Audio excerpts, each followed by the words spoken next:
and welcome to Macros with Mythili, the ET Now show that takes a hard look at all the major macroeconomic issues and developments in India and overseas.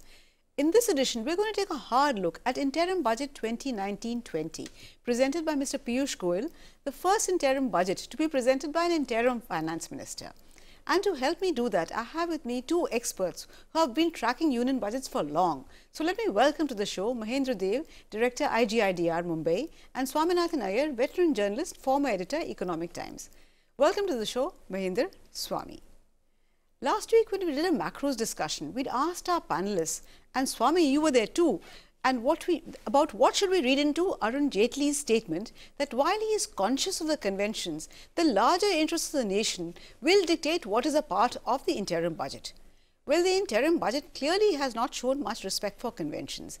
It has been dictated by the larger interests of the nation, or has it not? Let me start with you, Swami. Well, it certainly formed the higher interest of the ruling party. And let's face it, at the end of it all, a budget is a political document first and foremost. It's an economic document only second. Secondly, when you talk about breaking with convention, please remember there's a difference already in convention on when the budget is presented. It used to be presented end of February. The finance bill was passed only in May.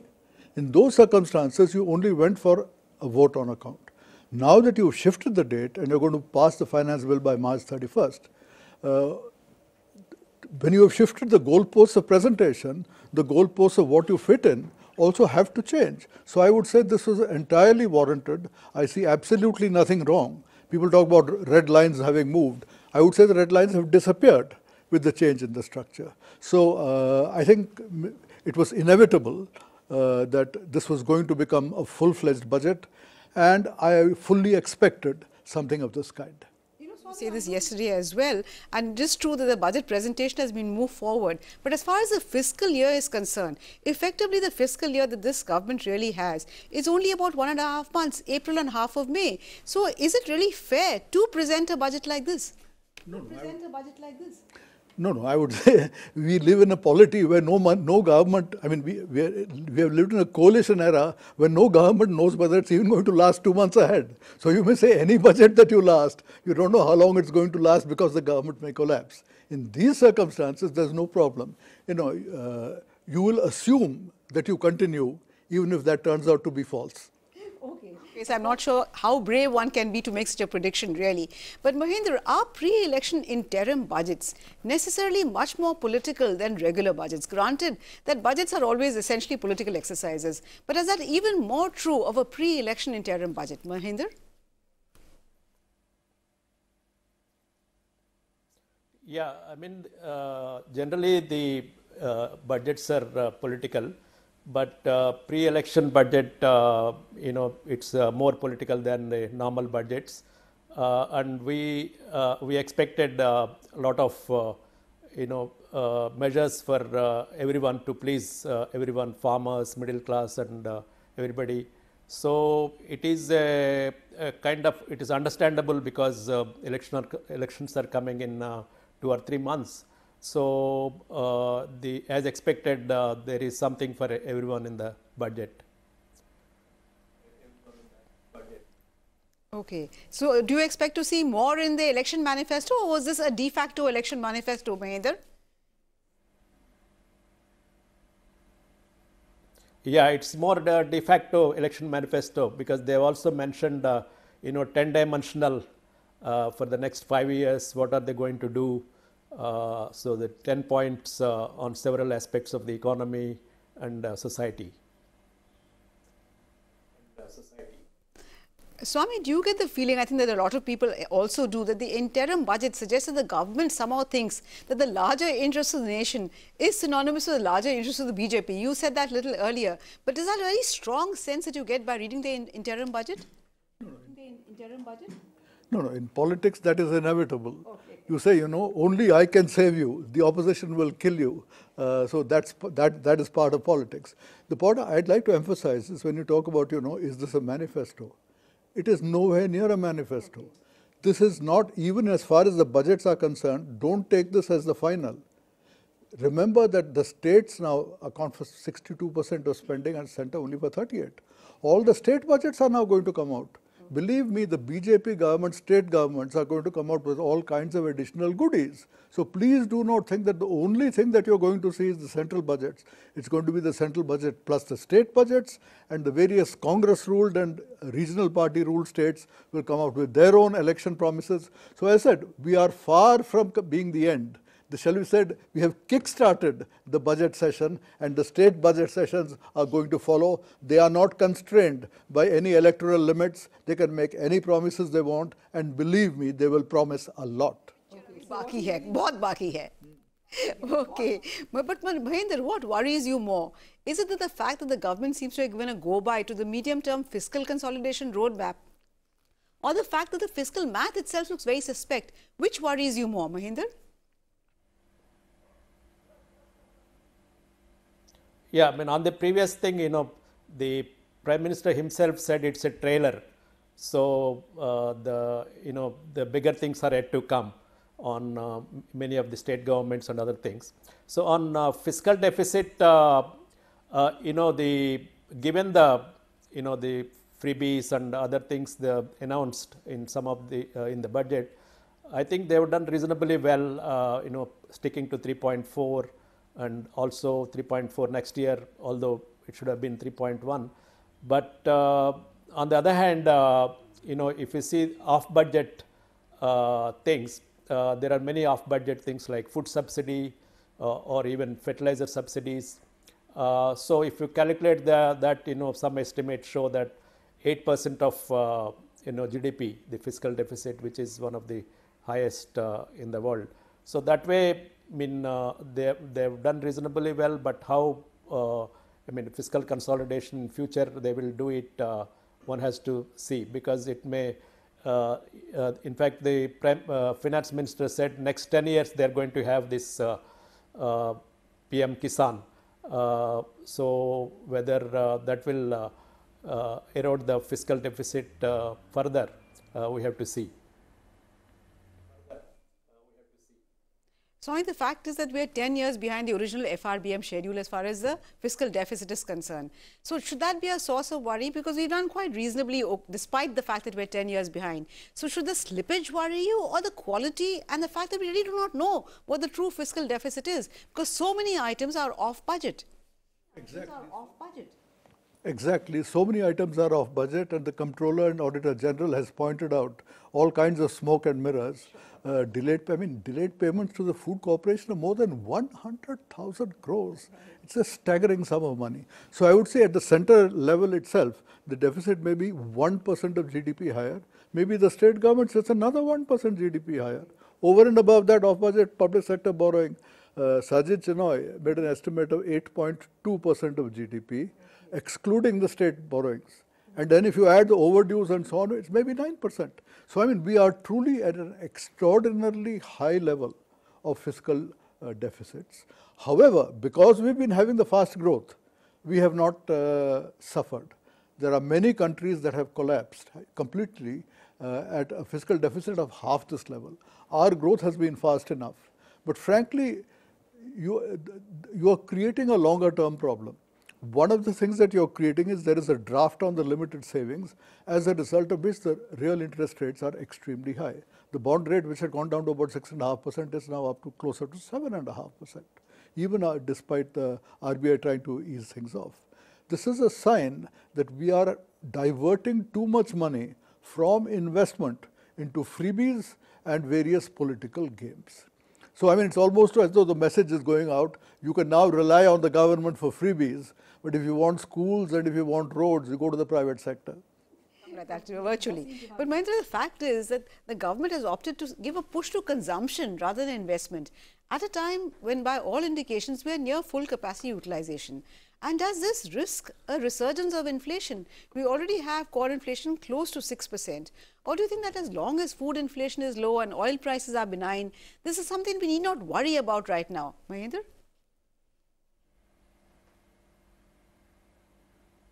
Yeah, I think it's a worry because the quality of the expenditure is important. I mean, fiscal deficit, I'm not worried about if it is 3.35 or 3.4. But the expenditure, the quality which the fiscal deficit is used is important. If it is used for investment or human capital, health, education, those kind of things, rather than on loan waivers or freebies or other things. So that is important, because they will have multiplier effect, the investment and the human capital. So I think it's a worry that the people are going to use for some of the fiscal deficit things for freebies. Not only central government, but state government is also going to be more worried, because there are already some state governments have announced the loan waivers and other freebies.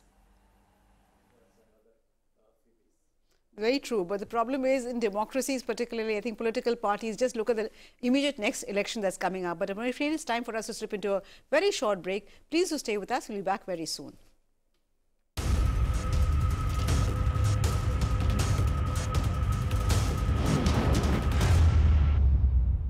Welcome back. You're watching Macros with Mythili, and I'm in discussion with Swaminathan Iyer and Mahendra Dev, trying to dissect the fine print of the interim budget. Swami, Mr. Goyal actually announced a number of schemes which he said would not brook delay because of the distress in certain segments of the society. In your assessment, are all these segments equally deserving? Is the urban middle class, for instance, and anyone who earns 5 lakhs a month is most certainly middle class, as much in need of succor as, say, the farmers? Swami? I would say there is, in any democracy, there is great exaggeration of the amount of distress, because the whole idea is that if you see a slight amount of distress, the whole idea is that you blow the whole thing up and say, I am going to be the savior. Even in the rural areas, if you talk to companies, they say sales of rural two-wheelers is booming, FMCG goods is booming, cell phones is booming.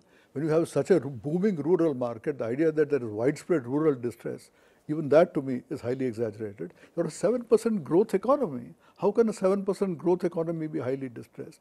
So yes, there are people who are disappointed. So I think there's a difference between people who are disappointed and people who are distressed. The expectations have not been met. As for the tax level, we have now got a stage where I'm told many people up to 8 lakh rupees income need not pay income tax, and maybe even up to 10 lakhs. There is something horribly wrong about such a system. In any democracy, the whole theory is that people pay their taxes, and in response, they get services from the government. Then they hold the government accountable. When we had the earlier discussion on the quota for the upper caste, it generally came out that if you have an income of more than 8 lakhs, then you are within the top 10% or maybe within the top 2%. If you are in this ridiculous stage that income tax is only levied on the top 10%, something is horribly wrong in the entire approach to taxation and the relationship between the government and the taxpayer. The tax base should be much, much wider. It's not enough to say that, okay, they are paying indirect taxes, because the payment of indirect taxes is invisible. It is not a relationship between the government and the taxman. So we need to establish that relationship. And we need to establish that relationship at every level, at that of the center, of the state, and of the local thing. That is what makes for a healthy democracy. I am very uneasy with a situation where if taxes are only paid by the rich, what kind of democracy are you creating? Swami, we get very little revenue from this section of the population, number one. And number two, as your talk about, that not being that much distress in an economy which is growing at 7%, the fact is that not everybody has benefited from this growth equally, because there are definitely signs of farmer distress. Otherwise, why would farmers march from the interiors all the way to Delhi and protest? And we do have stories about how they've been throwing their crops onto the roads because it's just not worth their while to even market it. So there is genuine distress in the farm sector, or is there not? No. The farm agitations, whether you have more or less, is not determined by distress. When I became a journalist in 65, 66, 2 back-to-back droughts, the worst possible time I've ever seen in terms of distress, so many people starving, there were no agitations. But if an agitation produces a government response, then it's an economic activity on which you're getting a return. The more return you get, the more agitations you will get. So please do not take agitations as an indicator of distress. They are rather an indication of political clout. And the more reward you get, the more agitations you will get. In the richest countries in the world, there are farm agitations. for exactly the same reasons. Those guys are earning 100 times as much as your marginal farmer in India. So please, let's not confuse that with distress. But yes, in a democracy, you worry about vote banks. These are vote banks. And as I said, there are disappointments, even if not distress. They were expecting more. And certainly what the government had promised in terms of minimum support prices, the policy was wrong and they were unable to implement it. So I can understand that there are people who are angry, right? But that is not to be confused with this other thing of saying, you know, very little money was raised from them. The answer is more should be raised. The British ran the entire British Raj on land revenue. I mean, everybody paid. So please don't say that, you know, a little bit from a very large number of people. Except that there are large numbers in India who really don't own land or own really very little. In fact, I'm not sure, Mahendra, whether you agree with Swami. I would not, frankly, because the poor, in fact, according to Mr. Goyal, has the first right on the resources of the nation. So is it not somewhat strange that after having said that, he then failed to include them in the PM Kisan or income support scheme?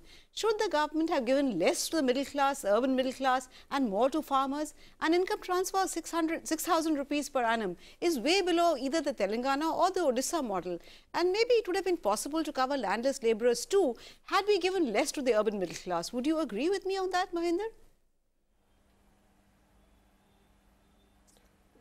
Yeah, I agree with Mythili, and also have different opinion than Swami on farmers' distress, because you know, the 86% of the farmers are small and marginal farmers. Their average annual income, I mean the monthly income is around 4,000 per in a month. The marginal and small farmers, and also one statistics shows the the prices of farm. In the 2018-19 agriculture growth is 3.8% in both constant prices and current prices. That means it's a zero, prices growth is very almost zero. So there is some distress in terms of prices, low incomes, and also there are structural problems like average size of the farm is for the marginal farmers is 1 acre. 60% of them the marginal farmers, and then the small farmers average size is also 2 acres or so. So with that, I think the income from agriculture is they are not able to get. So, is it the solution? It is only a relief. The the income transfer, which is 6,000, which is much lower than the Telangana scheme and also the Odisha scheme. Because the farmers get 4,000 per month, means around 500 rupees they are giving now, which is almost, I mean, less than around 10% of the total. So that way, this may be a relief for small and marginal farmers, but the relief is not enough, even compared to Telangana and the Odisha schemes. But from the election point of view, this transfer scheme may be useful for the government, because I heard in Telangana they partly they won because of this Raitu Bandhu scheme, because the incomes were transferred directly to them, and also another difference is that their per acre they are giving 8,000. Suppose in a household, if they have 4 acres, the household gets 32,000, 8 into 4. Whereas here it's not clear to me whether 6,000 is for the entire household, or they will give if more acres are there in a household. So that way this is much inferior to Telangana Raitu Bandhu scheme. But it's some kind of relief, but whether it will reduce the farm distress, it's not clear, because there are many structural problems like subsidies, the fertilizer subsidies, free electricity, those kind of issues one has to address. Sure. Yeah. Which we need to correct. So many That's other right. structural issues. So Swami, on this I think you seem to be in a discuss. minority vis-a-vis. Absolutely. Absolutely. So Swami, on this I think you seem to be in a minority vis-a-vis Mahendra and me. But even so, are you surprised or a little puzzled by the fact that the government has opted to leave out those who are the poorest in the farm category, those who are landless, who are labourers, etc. So is that a little surprising? And do you think the 6,000 rupees per annum is adequate, or is it only a palliative? What kind of reform do we really need in agriculture to put agricultural growth in on a sustainable basis? I'm very clear that No, I'm very clear that you need to get people out of agriculture. The idea that 1 acre farmers are going to get prosperous if only you follow the right policies is a complete illusion. You have to get them out. The way you get them out is if every single village has a road, has a pakka road, electricity, telecom, a good school, a good thing. Automatically opportunities will come. That's already happening. I mean, please, anybody who thinks that, farmers are surviving on 1 acre is in a fool's paradise. They are diversifying. Many of them are sending their members out and they are working in cities and sending back remittances. So the diversification is taking place. That is why you're getting a boom in the rural place. So, if you only focus on the farmer, if you only focus on that 1 acre, this is an illusion. This is not the rural area. The rural scene is changing very considerably and diversifying away very considerably. But for the other people, he has produced this old age pension scheme, right? He says, 100 million people will be covered by this. And you pay a small amount yourself, the government gives a matching amount, and in your old age you get 3,000. Even while he is doing this, Mr. Gehlot in Congress has just announced an old age pension of 3,000 per month already.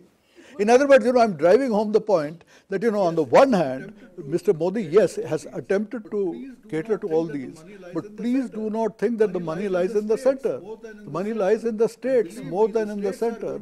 And believe me, the states are going to come out with many, many more schemes. So at the end of it all, we have to abandon our traditional idea that the center has the money. We have to follow the state budgets, and then we have to see at the end of it all, add up all the state and central things, and then let us see how much money the Congress is pouring out and how much the BJP is pouring out. And how much actually finally, if not more important. Yes. But Mahindra, as far as the GST collections are concerned, are you a little disappointed that we're going to fall fairly short of the target? And government has actually got very moderate estimates for next year. Or is this inevitable? In fact, the estimate for the next year is only about 7.61 lakh crores, 18% higher than the revised estimates for this year, but not very much higher than the original budget estimate for the year. So is this inevitable in a new tax, particularly of this nature?